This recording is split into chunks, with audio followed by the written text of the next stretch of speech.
We might have our Mr. Fantastic, House of the Dragon is smashing records, and I got to talk to Neil freaking Gaiman. But before I get to all that good stuff, please tap the subscribe button if you're new to the channel, and if you're a dear old friend, well, welcome back.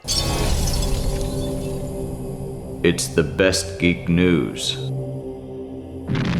Hello, I'm Chris Killian. Apologies for missing most of the week last week, but I had some personal stuff to attend to. I won't bore you with all the gruesome details. Last week it was announced that WandaVision director Matt Shakman has officially left the upcoming Star Trek sequel to take on Fantastic Four. Now, ahead of D23, several sources are revealing that Penn Badgley, most famous as the serial killer Joe Goldberg on You, is the frontrunner to play Reed Richards. Not deep, but cute.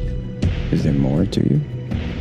Let's find out. Personally, I love this casting. I think Penn would do a great job. What? Let me know in the comments if you think Penn Badgley would make a good Reed Richards or not. This also comes on the heels of the rumor that Jason Segel has been cast as Ben Grimm. I just love it. Either way, with these hot and heavy Fantastic Four casting rumors bubbling to the surface, we'll likely get the announcement at D23, so we won't have to wait long to see what's true and what's not. That's an interesting theory. House of the Dragon has already been renewed for a second season, and now after 1 week, the series premiere has been seen by 20 million people, making it the most watched premiere in HBO history. That's awesome. I got nothing snarky to add. I'm just happy Game of Thrones is back. It's the Iron Throne. It's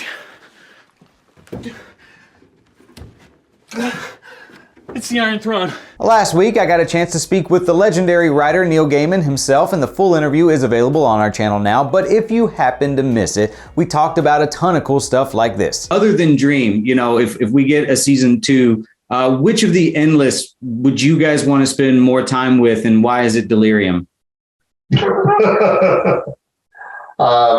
Delirium is always, Delirium, I loved Delirium because she wrote her own dialogue. And most characters don't. Most characters, you have to sort of stare at the page and turn things over in your head and carefully type it out.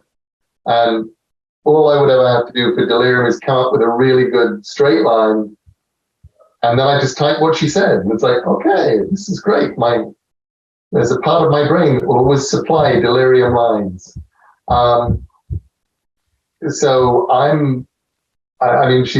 For me, she's just my favorite and an absolute delight. I also had a chance to ask him about something near and dear to my heart, and that's if he's ever thought about a sequel to Coraline. What I've always said is that I wouldn't ever do a Coraline 2 unless I could come up with a story that was as good as Coraline 1. Mm-hmm.